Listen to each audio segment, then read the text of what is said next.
Hi everyone, welcome to সহজ পাঠ।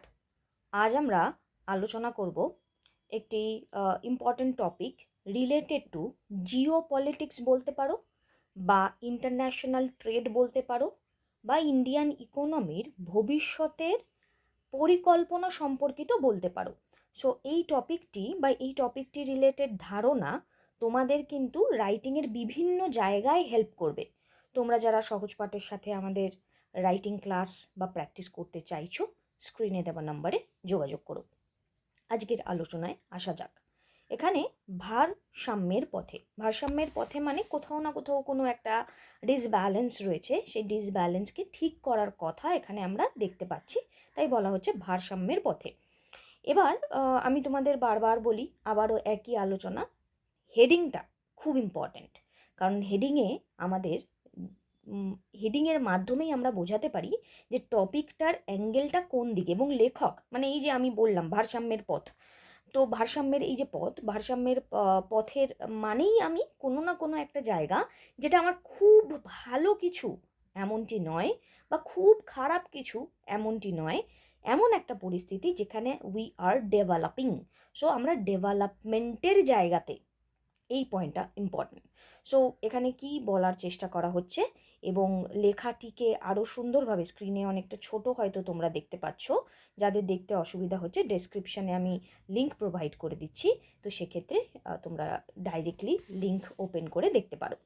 বলা হচ্ছে, অষ্টাদশ লোকসভা নির্বাচনের প্রাক্কালে ত্রিদেশীয় বিদেশ সফর সম্পন্ন করলেন ভারতের বিদেশমন্ত্রী এস জয়শঙ্কর। সো এক্ষেত্রে আমরা দেখতে পাচ্ছি যে রিসেন্ট যে লোকসভা নির্বাচন, তার আগে ত্রিদেশীয় বিদেশ সফর সম্পন্ন করা হলো আমাদের বিদেশমন্ত্রী এস জয়শঙ্করের দ্বারা। মোদী সরকারের বর্তমান জামানার অন্তিম পর্বে এসেও ভারত প্রশান্ত মহাসাগরীয় সমুদ্র রণনীতি নিয়ে দিল্লি যে সক্রিয়, তার ইঙ্গিত মিলল সফরে। ইট মিনস ভারত প্রশান্ত মহাসাগরীয় সমুদ্র রণনীতিকে নিয়ে হয়তো আমরা এই লেখাটিতে কথা বলবো। মানে ইন্ডিয়ান ওশানে ভারতের এই মুহূর্তে কি পরিকল্পনা রয়েছে, সেই পরিকল্পনা নিয়ে এখানে দিল্লি যে সক্রিয়, সেই রকমই বার্তা দেওয়া হয়েছে বিদেশমন্ত্রী এস জয়শঙ্করের দ্বারা। সিঙ্গাপুর, ফিলিপিন্স এবং মালয়েশিয়ার মতো দেশের সঙ্গে দ্বিপাক্ষিক সম্পর্কের ঘনিষ্ঠতা বাড়িয়ে চীনকে বার্তা দেওয়াই নয়াদিল্লির উদ্দেশ্য, বিদেশমন্ত্রীর বার্তায় স্পষ্ট। তাহলে সিঙ্গাপুর, ফিলিপিন্স এবং মালয়েশিয়ার মতো দেশের সঙ্গে এখানে দ্বিপাক্ষিক সম্পর্কের ঘনিষ্ঠতা বাড়িয়ে দেওয়ার চেষ্টা। মানে আমরা যদি বলি, এই যে সিঙ্গাপুর, ফিলিপিন্স, আমাদের সাউথ ইস্ট নেশনসগুলি রয়েছে, তাদের সাথে সম্পর্ক তৈরি করা মানে ইন্ডিয়ান ওশানের থ্রু দিয়ে তাদের সাথে যে বিজনেস ডেভেলপমেন্ট, ট্রেড প্র্যাকটিসেসের ইমপ্রুভমেন্ট, তার যে এখানে যে সেই ট্রিটি তৈরির মাধ্যমে চীনকে বুঝিয়ে দেওয়া যে হ্যাঁ, আপনারাই কিন্তু শুধু সেক্ষেত্রে ব্যবসা করবেন না, আমরাও আছি। ভারতের মোট বৈদেশিক বাণিজ্যে সিংহভাগই পরিচালিত হয় ভারত মহাসাগরের মধ্য দিয়ে। সুতরাং এই অঞ্চলের ক্ষেত্রে বিশেষ নিরাপত্তাজনিত স্বার্থ রয়েছে দিল্লির। লক্ষণীয় উপকূলীয় রাষ্ট্রগুলির মধ্যে পারস্পরিক সহযোগিতা, নিরাপত্তা, উন্নয়ন, স্থায়িত্ব এবং শান্তির সার্বিক ভাবনা নিয়ে প্রধানমন্ত্রী মোদী 2015 সালের security and growth for all in the reason বা সাগর নীতির উপস্থাপন করেন, যা এযাবৎ দেশের সামুদ্রিক নিরাপত্তার মুখ্য অভিমুখ থেকেছে। সো এখানে কি পয়েন্ট রয়েছে, নিরাপত্তার মুখ্য অভিমুখ থেকেছে। তো এখানে মেনলি আমরা তার মানে কিসের ব্যাপারে কথা বলছি, ইন্ডিয়ান ওশান, ভারত মহাসাগরীয় রিলেটেড যে অঞ্চল, সেই অঞ্চলে মেনলি আমরা যে বিজনেস করে থাকি এক্সটার্নালভাবে, মানে এক্সপোর্ট ওরিয়েন্টেড আমাদের যে বিজনেস থাকে, তার ম্যাক্সিমামটাই এই ইন্ডিয়ান ওশানের মধ্যে দিয়ে হয়।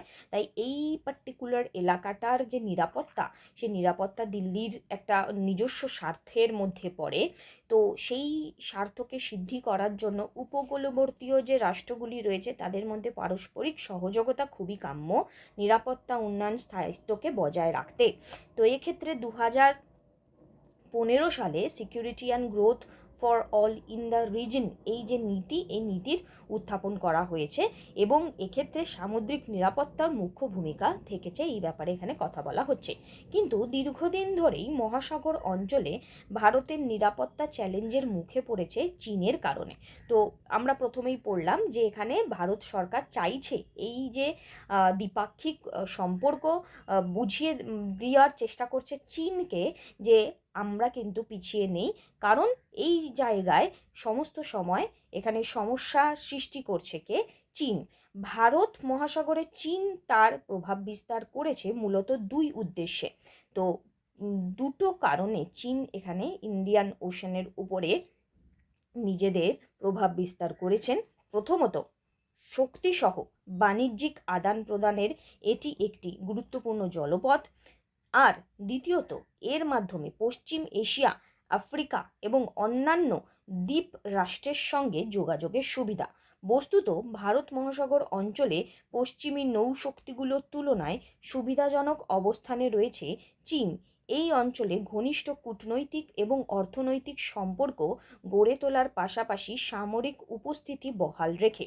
সো এক্ষেত্রে আলটিমেটলি আমরা দেখতে পাচ্ছি চীনের পারপাসটা কি?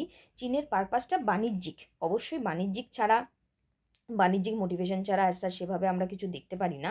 তো এখানে শক্তিসহ বাণিজ্যিক আদান প্রদানের এটি একটি গুরুত্বপূর্ণ জলপথ বলা হয়েছে এবং এরই মাধ্যমে এখানে পশ্চিম এশিয়া, আফ্রিকা এবং অন্যান্য দ্বীপরাষ্ট্রের সাথে ডাইরেক্ট একটা কানেক্টিভিটি রয়েছে। তো যেই কারণে চীন, যেহেতু চীনের যে স্ট্র্যাটেজিক লোকেশন, সেই স্ট্র্যাটেজিক লোকেশন একটা মোক্ষম জায়গায় রয়েছে, তো সেক্ষেত্রে তারা চাইছে তাদের কূটনৈতিক সম্পর্কের সাথে সাথে যাতে তারা এখানে তাদের রাজনৈতিক অর্থনৈতিক সম্পর্ককেও স্থাপন করতে পারে।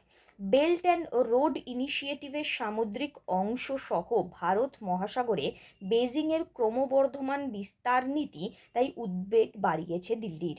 শুধু তাই নয়, গত জানুয়ারিতে মলদ্বীপের চীন ঘেঁষা নবনির্বাচিত প্রেসিডেন্ট সে দেশ থেকে ভারতীয় সেনা সরিয়ে দেওয়ার দাবি এবং পরবর্তী সময়ে সেখানে চীনের একটি গবেষণামূলক জাহাজকে স্বাগত জানানো ঘৃতাহুতি দিয়েছে সেই উদ্বেগে। So belt and road initiative চীনের, আর চায়নার বেল্ট অ্যান্ড রোড ইনিশিয়েটিভ আছে, যেখানে জি জিনপিংয়ের এই ইনিশিয়েটিভের দ্বারা তারা চেষ্টা করেছে যে সমস্ত জায়গায় একটা রোড কানেক্টিভিটি বা মোট কথা কানেক্টিভিটি তৈরি করবে, এবং যেই কানেক্টিভিটি তৈরি করতে চীন খরচা করবে এবং অন্যান্য কান্ট্রিরা তারা কি করবে, তারা এক্ষেত্রে স্বভাবতই তাহলে তাদের থেকে এখানে লোন নিয়ে নেওয়া হবে। লোন নিয়ে নেওয়ার পরবর্তী টাইমে তারা চীনের অনুগত থেকে যাবে। এই কারণেই ব্যবসা সিদ্ধি করতে পারবে পরবর্তী সময়। এটাই মেনলি আর কি বেল্ট অ্যান্ড রোড ইনিশিয়েটিভের পারপাস ছিল। কিন্তু এখানে দেখা গেছে গত জানুয়ারিতে মলদ্বীপের চীন ঘেঁষা নবনির্বাচিত প্রেসিডেন্ট, তো এখানে মলদ্বীপে নতুন যিনি প্রেসিডেন্ট নির্বাচিত হয়েছেন তিনি চীনের এরিয়া বরাবর ঘেঁষা এবং তিনি ভারতীয় সেনা সরিয়ে দেবেন বলেছেন এবং গবেষণামূলক জাহাজকে এখানে স্বাগত জানানো হয়েছে, যেটা কিনা তোমরা জানো রিসেন্টলি আমরা যার জন্য লাক্ষাদ্বীপের থেকে এখানে বেশি পরিমাণে অ্যাট্রাক্টেড হয়েছি। চীনের অনুপ্রবেশের জেরেই ইন্দো প্যাসিফিক এখানে ভূ রাজনীতিতে নিজের সক্রিয়তা বাড়াতে বাধ্য হয়েছে ভারত। এই সূত্রে 2018 সালে শাংগ্রিলা বৈঠকে প্রধানমন্ত্রী নরেন্দ্র মোদী ইন্দো প্যাসিফিক অঞ্চলে ভারতের সক্রিয় ভূমিকার ইঙ্গিত দিলেও একই সঙ্গে আশ্বাস দেন যে তারা কারো স্বার্থ খর্ব করবেন না। ভারতের কাছে বিলক্ষণ স্পষ্ট বিশ্ব পরিস্থিতি পরিবর্তিত হচ্ছে।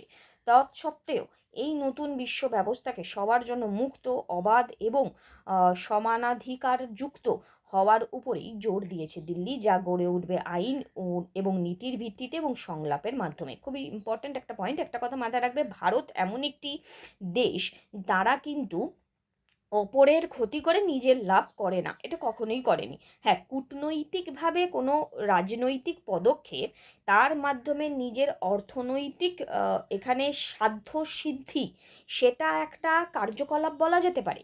কিন্তু এর মানে এটাই নয় যে এই যে কাজকর্ম বা এই কার্যকলাপকে নিজের অন্তিম কার্যে পৌঁছে দেওয়ার জন্য ভারত তার অন্য ব্যক্তিত্বের স্বার্থ খর্ব করবে। তো এটাই এখানে বলা হয়েছে যে স্বার্থ সে খর্ব করবে না এবং সাংগ্রিলা বৈঠকে সেরকমই ইঙ্গিত জানিয়েছেন নরেন্দ্র মোদী।